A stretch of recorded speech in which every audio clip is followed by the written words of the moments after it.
Hey there, this is Jonathan Alexis for YucatanStreets.com and you are watching On the Motorcycle.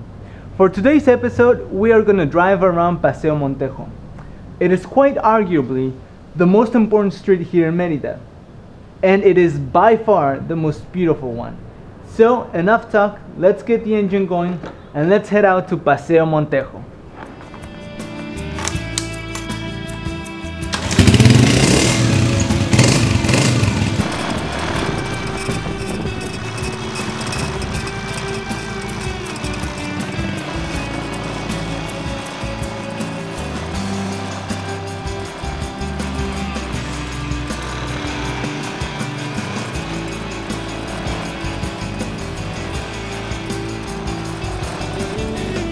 This is it, Paseo de Montejo.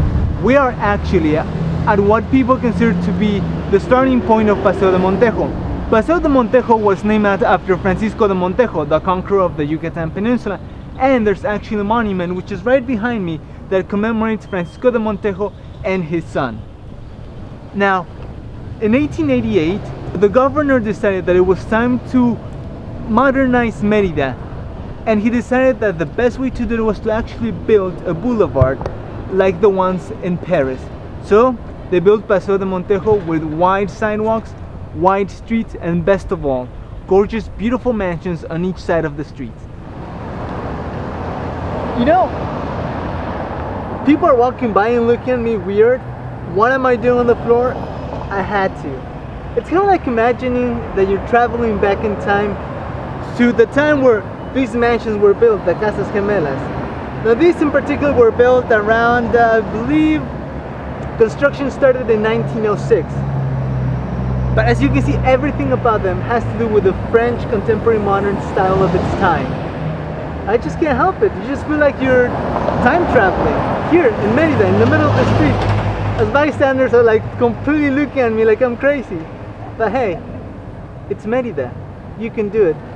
Come and time travel with me for just a little bit more.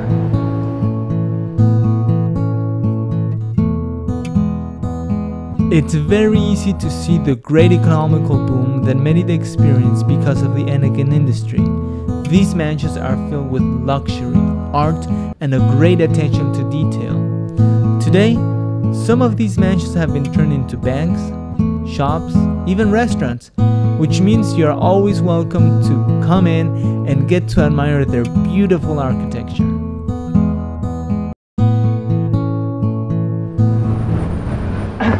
Hey guys, remember these from our previous episode? These benches are all over the place. They pretty much don't change. What they do change is that I'm still by myself. There it is. A bus, that's our worst nightmare. They're super loud and makes us, our job, difficult. But anyways, let's get back to our show. Behind me is the Monumento a la Patria. It pretty much tells the whole Mexican history from its colonial times, independence, and revolution. And it's the only monument that has been sculpted here in Mexico by a Cuban artist. But when you're here in Paseo de Montejo, feel free to sit in one of these benches and just relax. And I suggest strongly bring a loved one. It kind of gets you down to be by yourself. But anyways, there's a lot of stuff to do here in Paseo de Montejo, but what we don't have is enough time. There's buildings, restaurants, museums. We'll get to it all. Do not worry. The one thing that we do have is time and more episodes coming your way. You've been watching On the Motorcycle, brought to you by YucatanStreets.com. The next episode, people, I'm gonna try one of those buses. They make a lot of noise, but I want to see what it's like to ride in one of them. Maybe next time.